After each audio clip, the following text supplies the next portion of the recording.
in your element is just absolutely, it's a blessing. And I want to say, if you are comfortable with your video on, please turn it on. It's just, Jamie knows this about me. I love to see people. I love to connect. And yeah, so good, so good. Even if like you've got like a t-shirt on and like the kids are running around, I totally get it. But there's something so special about connecting with, yeah, your eyes and seeing your spirit and your, yeah, just seeing who you are. Thank you. And I 100% acknowledge those of you who are not going to turn on your video. We get to hold space for you there too. So, Jamie shared a lot about what I'll say my technical background is, right? I spent 16 years basically in the wealth management and investment industry, and it was a great career. However, my professional bio probably doesn't say about me is what really fuels me and is my passion every day. So I came from very humble beginnings. My mother's Brazilian, and my entire family in Brazil lives in poverty. Right, they live in favelas. If any of you are familiar with that, it's their kind of like their projects, if you will, equivalent to the United States. But she very much had a scarcity mentality. And then my father, who was African American, grew up on a small farm in Alabama. So, the odds were not stacked for me in a lot of ways, right? I was not set up to be exactly where I'm at today. If anything, I was set up to live in the same cycle, right? To live in that same cycle of scarcity is what I speak to. But what I didn't know, right, what that was innately in me is that I had this skill and this ability to always have vision. And I say that that came from my mother, right? Her vision to leave her entire family in Brazil for a better life, a better future for her family, right? And having no clue what to expect. She didn't speak any English. She even told me recently, she's like, I didn't even really love your father. I was like, oh, that's good to know. But she's like, I just wanted my children to have a better future than I did. And so it's her vision that I say I carry on, in the sense that, right, I have this vision and this purpose, and I share it regularly. I have a vision to impact the lives of 1 million women in 10 years. And ultimately, that's all around this work that I do called financial transformation. And so, Jamie gave a really great setup as to like what I do and how I do it. And the basis of it is I bring wealth management tools as well as what is called wealth consciousness, right? Wealth consciousness is all around this idea that, right, your beliefs, your attitude, your actions, your behaviors lead to your results. And so the work that I do with women is taking a deep, very deep dive into where those attitudes, where those beliefs were created, and we begin to shift them so that they can set themselves up for success. And success is a very interesting word to use, right? Because I'm sure when you signed up for this workshop, you're like, oh, redefining wealth, that sounds intriguing. But what are words that people commonly associate with wealth? And so put that in the chat, right? What do you even perhaps associate with wealth? Yeah, dollar signs. I love it. Freedom, financial freedom, security. Yep, that comes up a lot. Retirement, abundance, stability, comfort, natural, family, positive net worth. Yes, that's the one I love, right? Positive net worth, economic security, the ability to give generously. So, what I already love about this community is your own natural, and Jamie will speak to this. We just talked about it last week, but this idea of feminine leadership, this connection, this intuition that you have to, right, your own definition of wealth is emerging. I can see that already in the chat. Because often what happens is I put in, I say, what's wealth? And people are like, getting 15% return on my investments, or, having a yacht, or, celebrities, of course, tend to come up. And what I tell individuals, and what I shared with Jamie right before we started, is I've seen some of the most money happy individuals and wealth poor. And I say money happy because really they're not happy, right? Like money does not buy happy, but people expect because they make money, they will be happy. And so that is where we get to start our conversation today is this idea that, right, the wealth management system, if we really look at it, if we really look at it for what it is, the truth is that it was a system that was set up for women to not be successful, right? The average woman is not successful in the wealth management industry. And as women of color, we are even at worse odds. And I don't need to tell any of you this because the reality is that you've probably lived through it or you see it right in your community or you have family who's lived this way. And I'm not saying this to make it right a situation where we're going to focus on that, but I think it's important that you understand that the wealth management and the investment industry was really just here to help those who already have money have more money, right? The people who really need access to resources, who need the basic, let's just get real, the basic ways to be successful with money very rarely get access to those resources. Now we have the internets, as I like to call it, I call it the internets. We have the Google. And so a lot of people, right, there's information out there now, but that hasn't always been the case. If you look all the way back to when the big banks started, and here I'm reaching to, right, it's an institution, it's a societal sites of shaping is what we call it, that was created. And so when you really get that, it's not set up for all of us, then you can really get clear that actually that's okay, right? It's actually okay that the wealth management, the investment industry wasn't set up for all of us. And what I mean by that is that's where then you get to choose what wealth looks like, right? A lot of people assume that wealth is through money, right? Wealth could be through owning your own property, right? Of course, that requires money, but there's more wealth in knowing that you own your own home or perhaps your own land or potentially a retreat center or having experiences. I know for me, people are always like, what do you spend your money on? And I'm like, I spend it on experiences.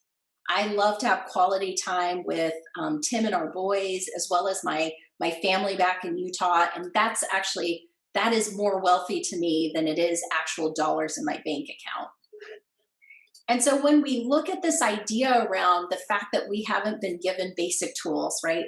Most of us in this room, I would not have those tools myself if I had not accidentally decided to go to my bank one day and say, I need a job.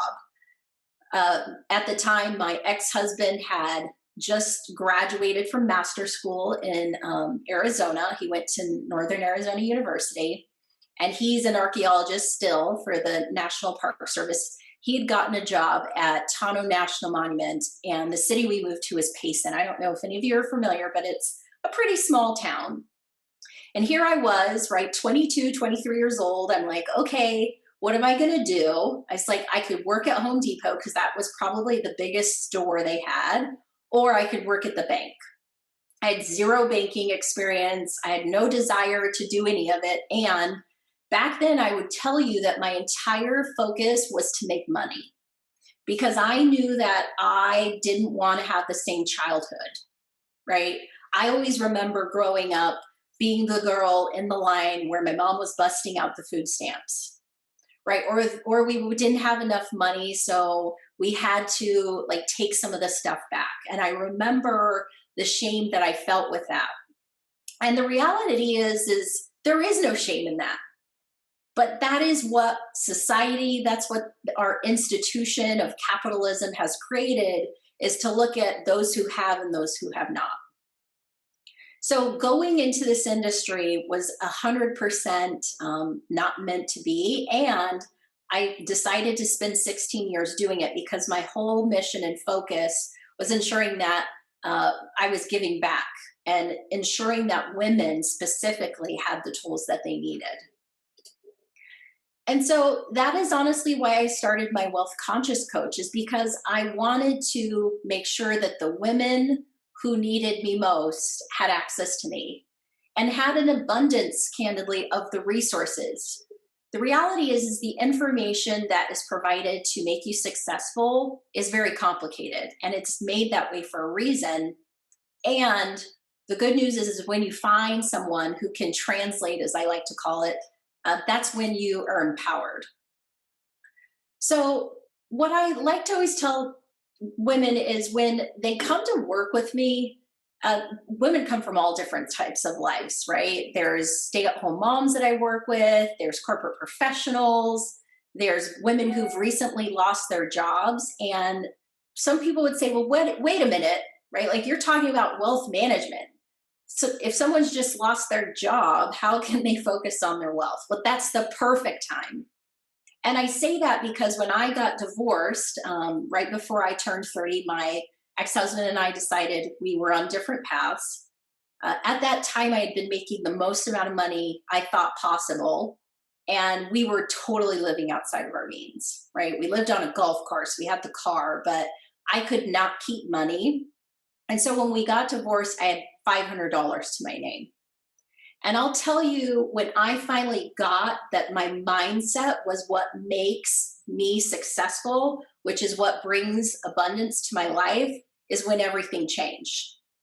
So, I don't like to brag. I consider myself a humble person, but Jamie did say that I'm a self made millionaire, and I did that in 10 years. I did it after I got divorced because I just turned 40 last January, not last January. Hello, it's March. I did that in 10 years.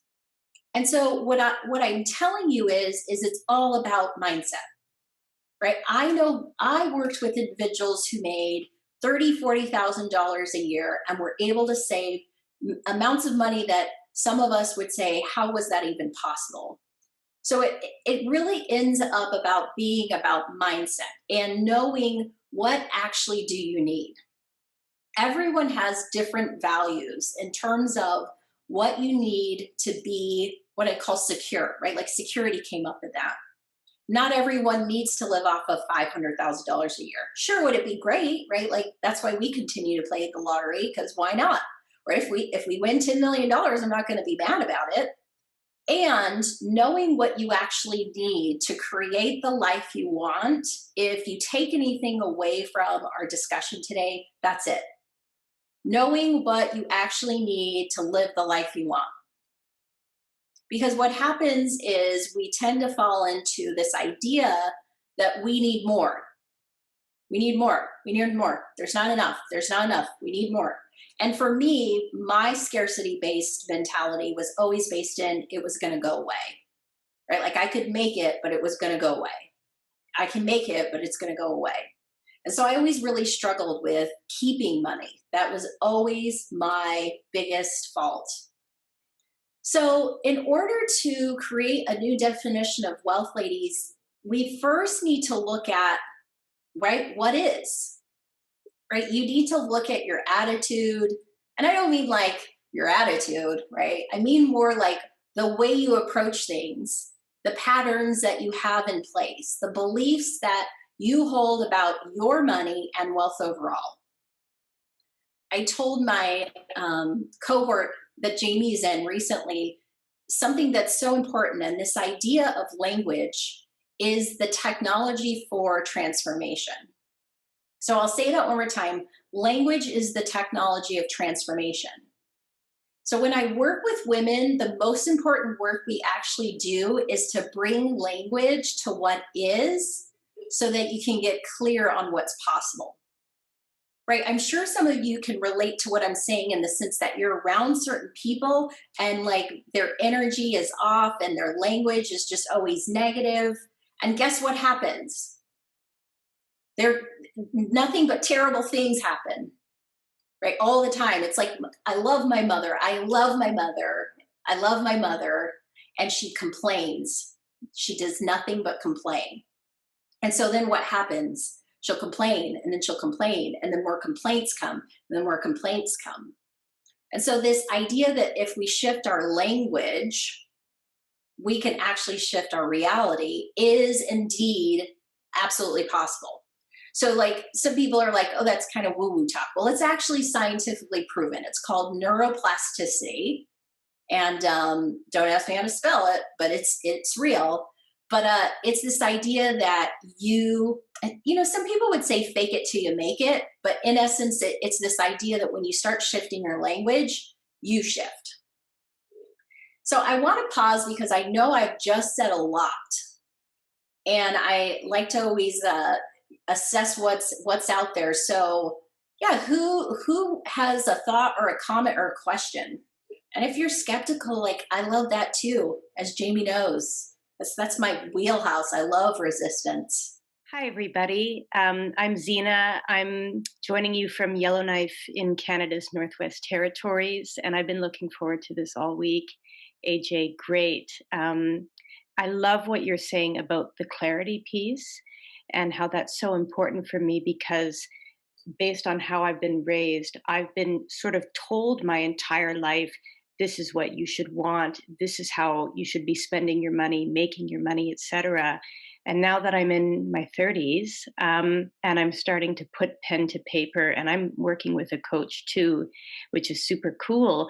I get to really get focused on like what is of value to me and how I want to be spending my time and my energy so that I'm staying true to my priorities as opposed to like other people's priorities.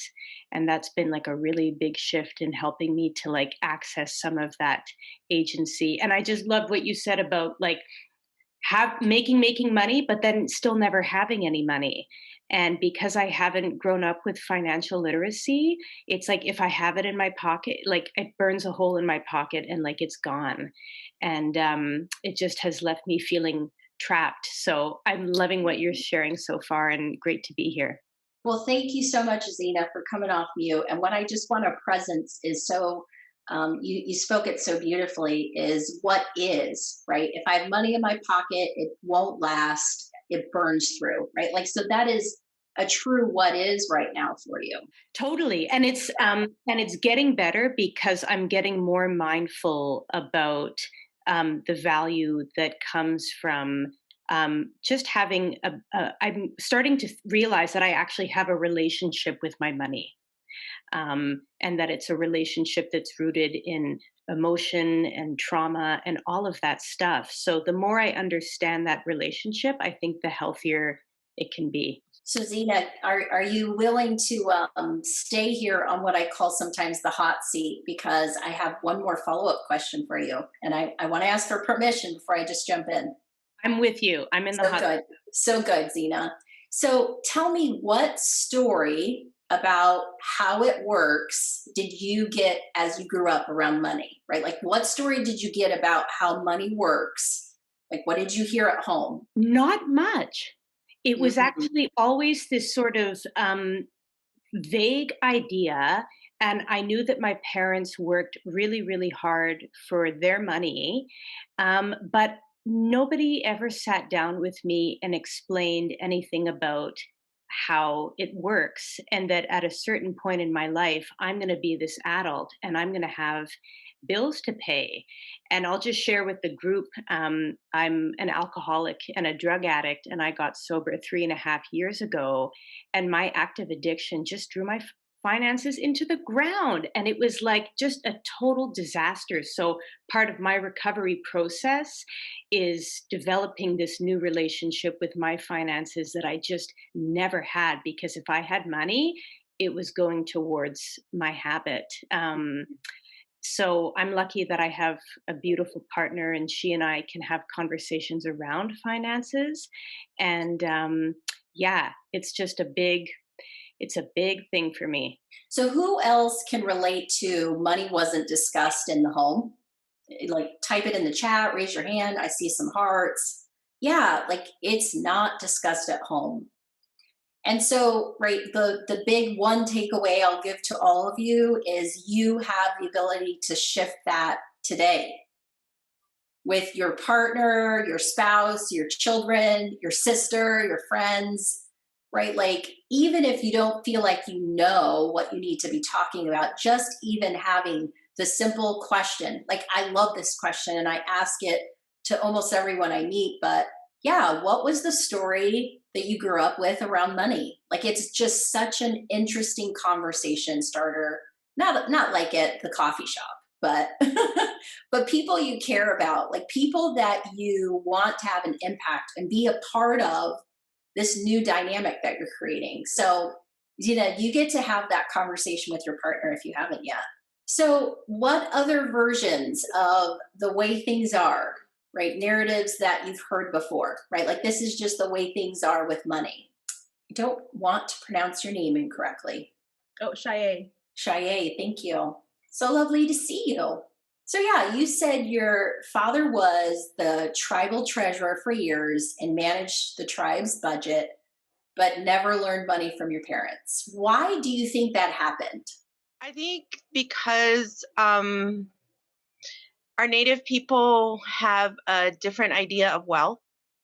I always tell people I'm wealthy because if you look in my closet and you see all the Pendleton blankets that are in there, I'm wealthy by like Native American standards. I'm wealthy that I own my own home, but I'm not wealthy with what's in my bank account. And my parents have, I think I see a lot of heads nodding. I think we all grew up with that idea that in indigenous communities, our wealth is is very very different. And so my parents, really emphasized that a lot. And if we had money, um, it wasn't about saving it. It was about spending it for not only your family, but for your community, Mhm. sharing with the community. And so if you had a high amount of money in your bank account, that kind of was almost, you felt guilty because you weren't sharing. So it's where it's trying to um, figure out how to balance that. And so, like I said, I learned money from my husband. My husband is um, notorious penny pincher, and he's Cherokee and Chickasaw, but he actually, you know, did know the financial literacy. He has great credit. I don't have credit. I don't have great credit. I'm like slowly started to build it up. Stop her real quick because Okay. who else is noticing some stuff in her language now too? Yeah, what put in the chat what you're hearing in her language, right? Because that's really what we're here and what we're up against, right? And it's not good or bad. It just is. I noticed a lot of shoulds. I should. Oh yeah, see Carolyn heard it too. And there's nothing wrong with should in the sense of like I should brush my teeth. And there's a should that right implies that like you've missed the boat or things shouldn't be the way they should be. And the reality is they just are. And I don't mean to say that like in a like, well, it is what it is. And it's also it's an opportunity for you to say, okay, yeah, how did right the way things were growing up, how did the ideas or the lack of hearing about finances at home, and now you said right your husband has basically taught you, how has that served me and how has it not served me? Because I, just like you, like to beat myself up about things. And when we're in that space, when we're in that mindset, you can't do anything about it. Like you get paralyzed, right? The should comes from a space of Yes. I think I should do it, or I think it's almost time, different than, right? It just is. I guess, well, my husband and I were just talking about it like while I was going back and forth, and he said, "Well, I'll be able to retire at this age." And I said, as an entrepreneur, I've not invested into like Social Security as much as I should. I sometimes don't even pay myself because it's all going back into the business. Mhm. And I'm like, I'm going to be working for the rest of my life. And he says, "No, because I took care of that. I was able to, to make sure that our insurance was going to be taken care of. You will have life insurance if God forbid I go before you. You will be taken care of. He says, I took care of that. But how many people have a partner like that? There's not very many individuals in Native America or Native Indian country who have that kind of partnership or that ability to have a partner who says, I took care of that. And so I always think about like, okay, maybe it's time, okay, let's repair my credit line. And through like Native Women Lead, by offering the loan that they did last year in the pandemic, you know, that you were through Nusenda Credit Union, they were like, okay, we're going to help repair your credit with that. So, just make these payments and we're going to work with you on that. Pandemic made me really think about my finances and how important it is to have that cushion and to have that savings account.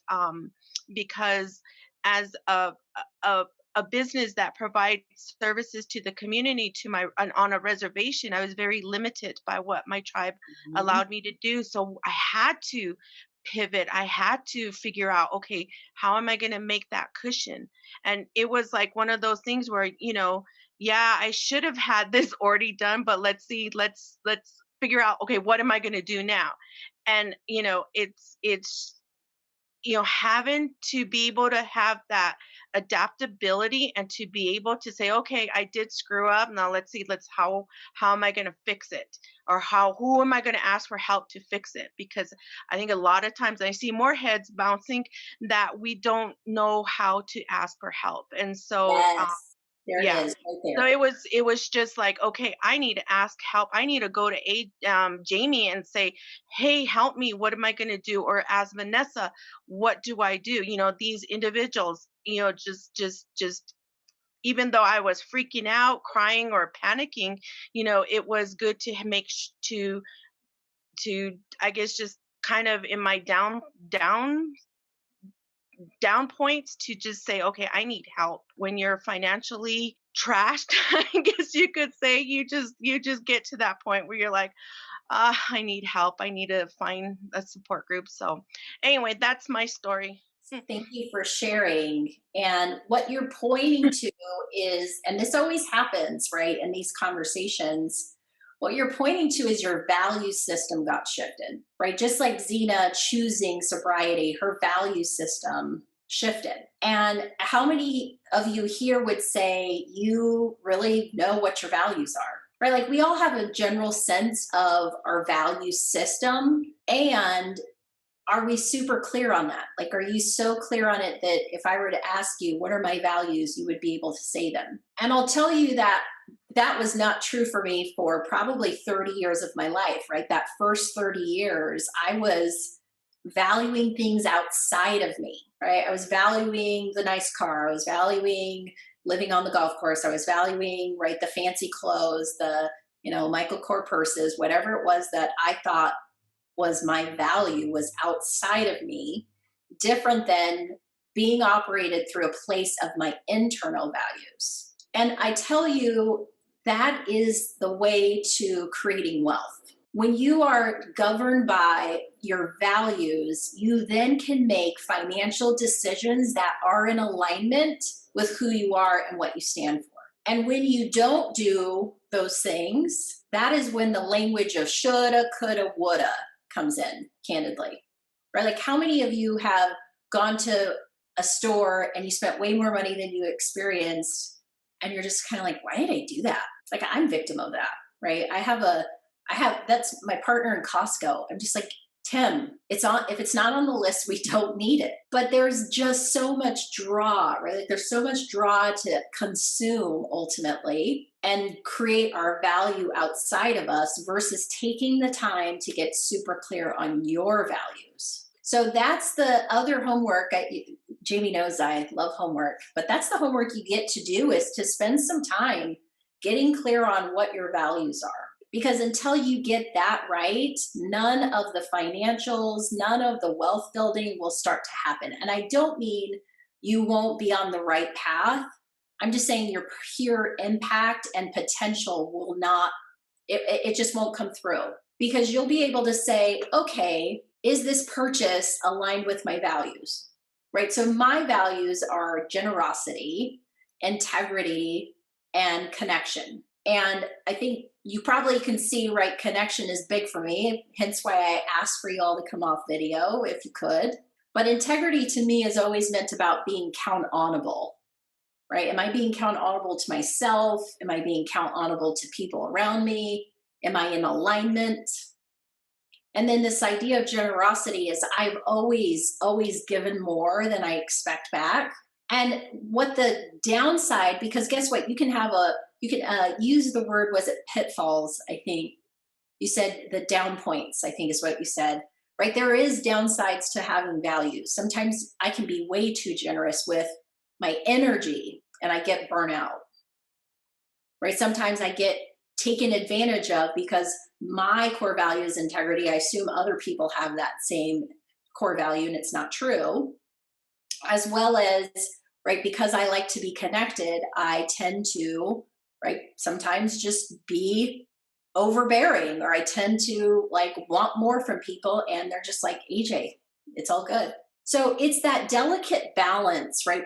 All we're speaking to here is finding, and balance not in the sense of, right, is it equal, but knowing what is true, what's next in your decision making. So who has a sense of what their values are? I know Jamie does. We just talked about it last week. But what I love about this activity is you can still all the values you want, and you can take them and you can mold them. But the good news is you get to choose, and all of our values should reflect who you are. So I'm seeing dignity, kindness, optimism, integrity, compassion, humility, open-mindedness, adaptability, responsibility, gratitude, empathy, love, ingenuity, and possibility, generosity.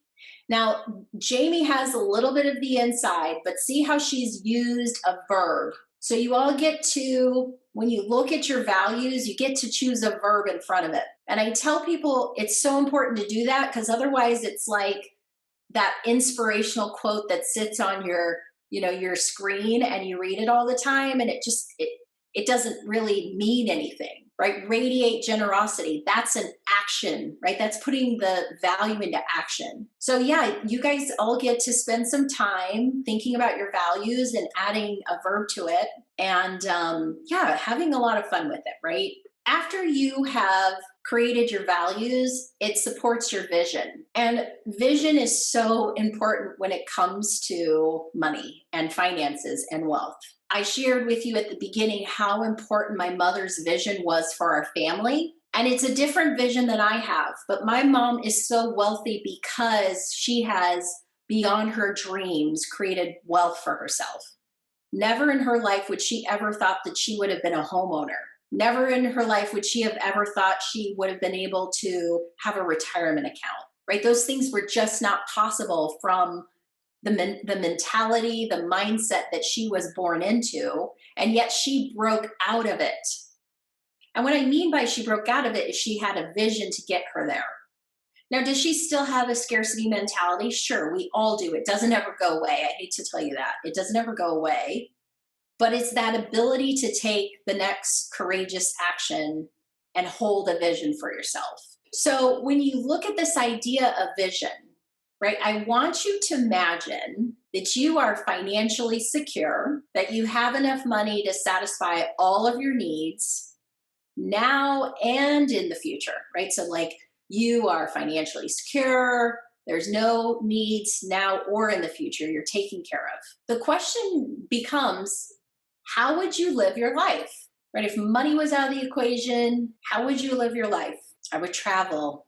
That one always comes up. I would want to help others do the same. Yes. Comfortable. Yeah, so say a little more about that and like think through that a little more, Shay. What would comfort look like? And this is the same work I had Jamie do, right? Like if you can see it, it can be, like it can actually happen. I'd volunteer more. I'd spend time with my children. I throw myself into my passions. That is the power of vision, right? We're able to step out of our current circumstance and see beyond. And because I know the audience I'm speaking to, there is an intuition naturally among you, right? And this connection to this vision that's able to be seen. And what happens though is we get all the stuff in the way. We get the beliefs, we get the negative stuff, and it just clouds it. So then the next question is, right, what would you change today? Like, what would it take for you to actually achieve this vision that you're holding? And I know you all want to put money in there. I know you might. But like really, what would it take to reach your vision? Because yes, money is required for some of these things. Time, letting go of imposter mentality. I know you're not on video, but tell me more about that. That's juicy. I work in healthcare. My fellow colleagues are all male. I'm the only female director. And so oftentimes, it's difficult to be the only one sitting at the table, being a woman, and allowing myself the ability to speak freely, and also to, I think, just trust my judgment. Not feeling that I have to live up to a certain expectation. I'm as smart and as tough as those guys. Yes, you are. I want you to continue to hold this idea of a vision. And the reason why that's so important is because when you reflect on your life, right, all of your accomplishments, basically anything that you've done or haven't done, I doubt it had anything to do with money, right? It was probably a relationship or, a dear loved one that maybe was lost, or like it most likely did not have to do with money. Now, the money situations are what stand out because those are painful situations, right? They create shame, they create all of that stuff, and that's not what we're up to, right?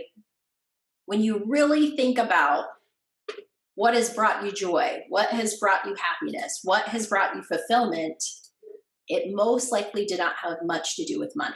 And so when you look at this idea around how would I change my life? What would I do differently? I have always lived my life of no regrets. I don't want to ever think about what didn't I do? Or what was I too afraid to try? Like it's interesting. A lot of people are like, why did you and your ex-husband get divorced? We actually had a great marriage. I just knew that it wasn't my path. It wasn't the vision. Our visions were very different.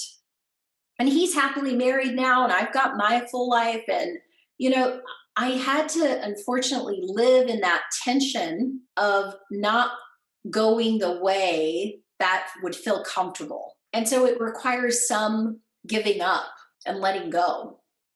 And I'll tell you, for most of you, it's probably some mindset that you didn't even create for yourself, right? Someone told you you'd never make money. Someone told you that you weren't smart enough.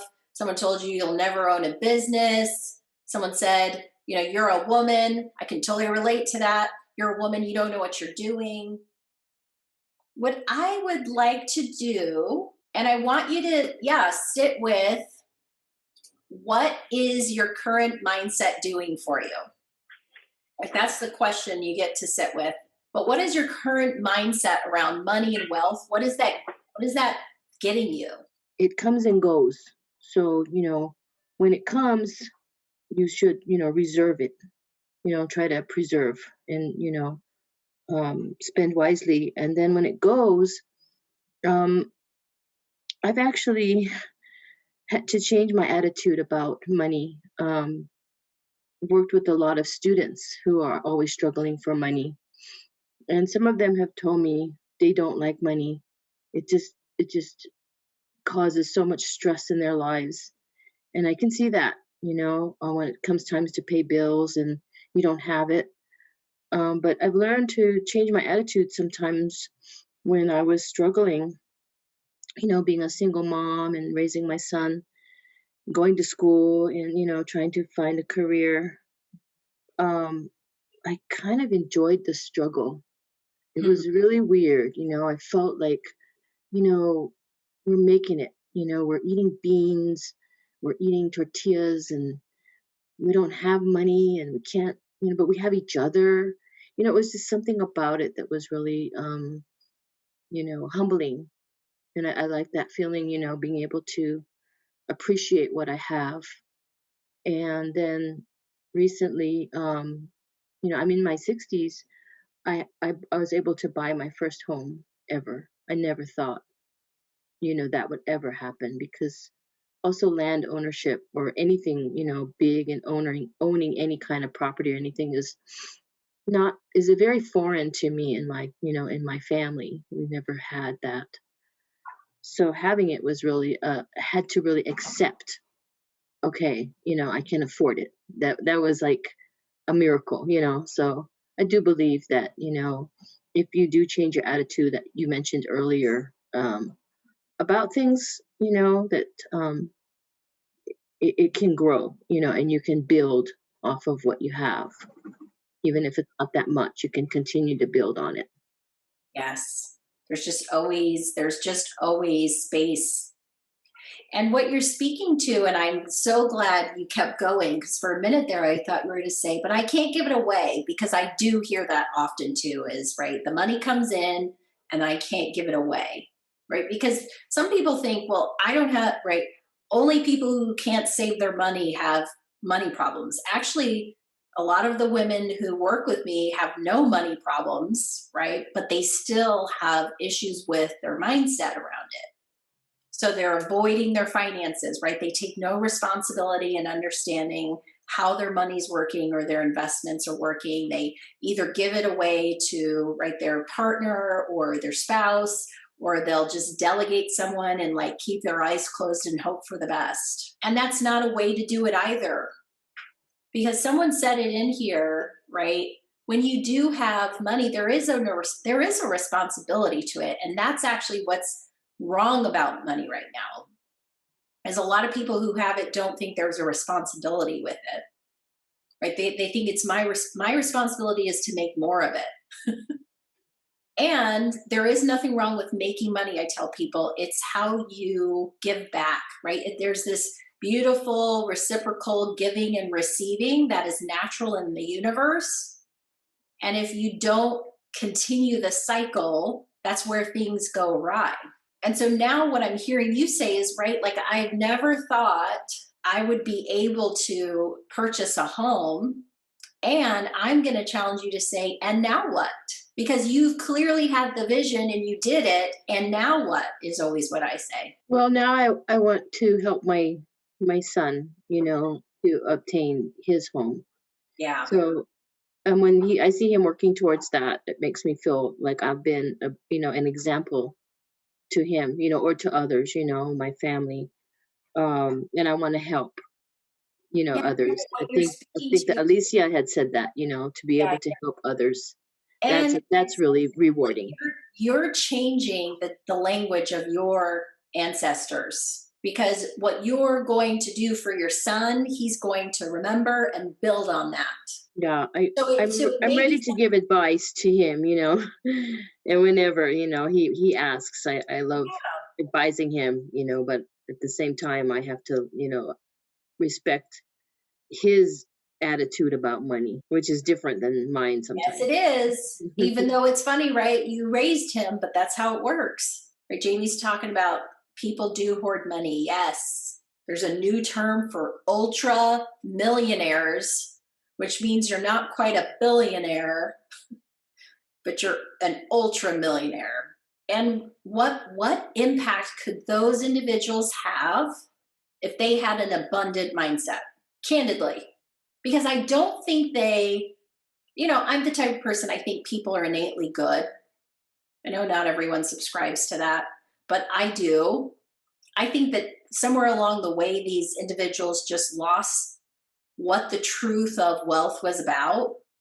Right? You look at people like Bill and Melinda Gates, who have gabillions of dollars and they give it all back in their foundation. Right? Like they're like, okay, I made it. Microsoft is a thing, and I now get to give back.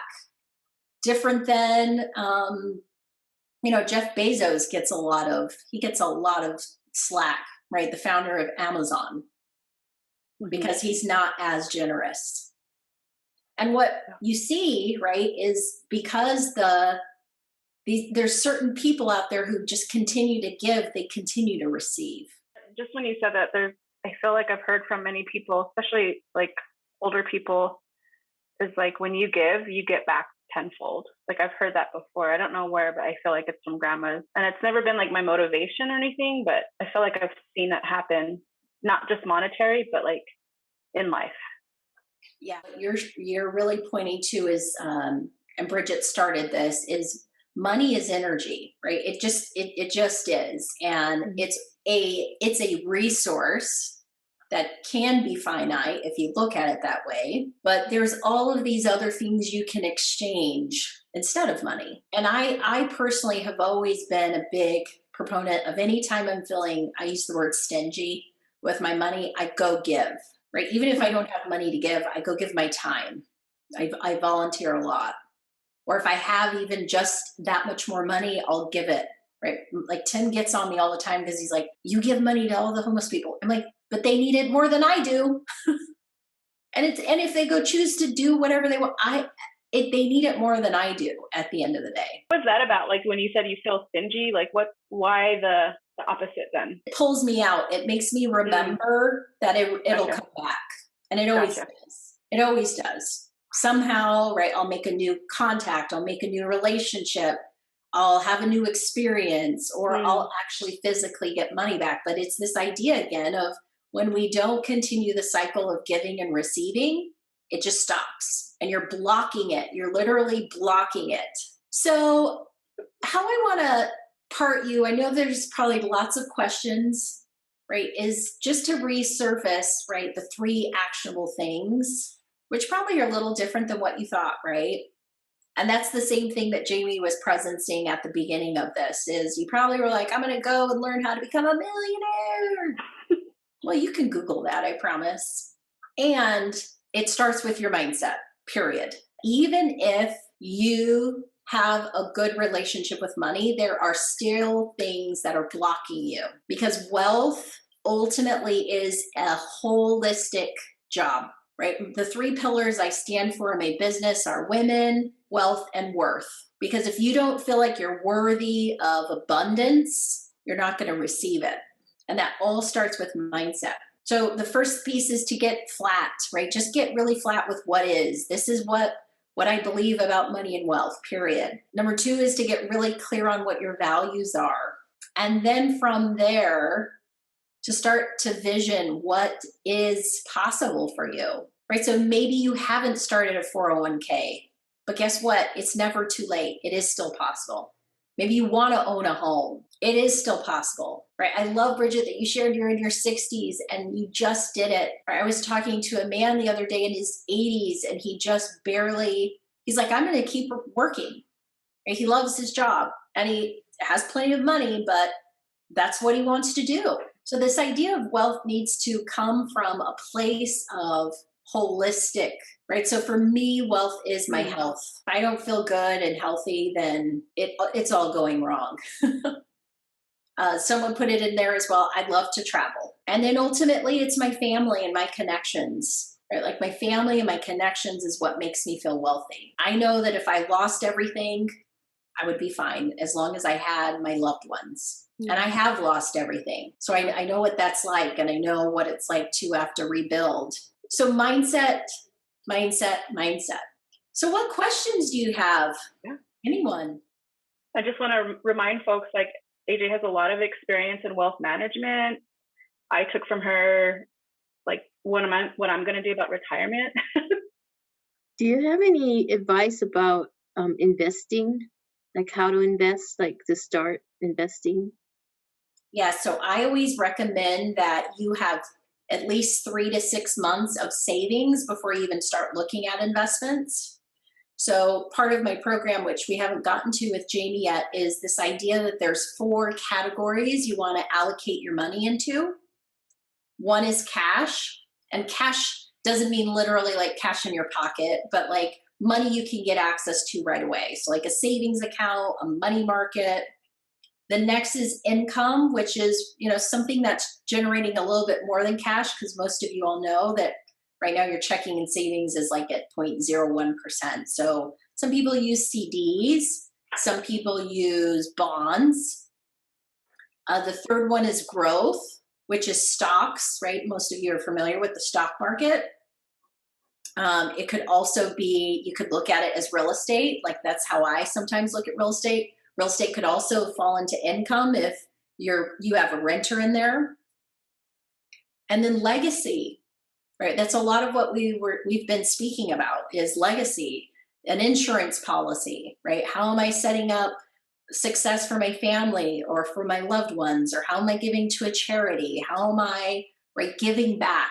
But the first step is to ensure you have 3 to 6 months. Everyone's a little different. I prefer 6 months, just personally, because that's just now, especially that I'm a business owner, 6 months is even more important. And then you start slowly, right? So you can start with $25, most mutual funds, so it doesn't even have to be a huge amount.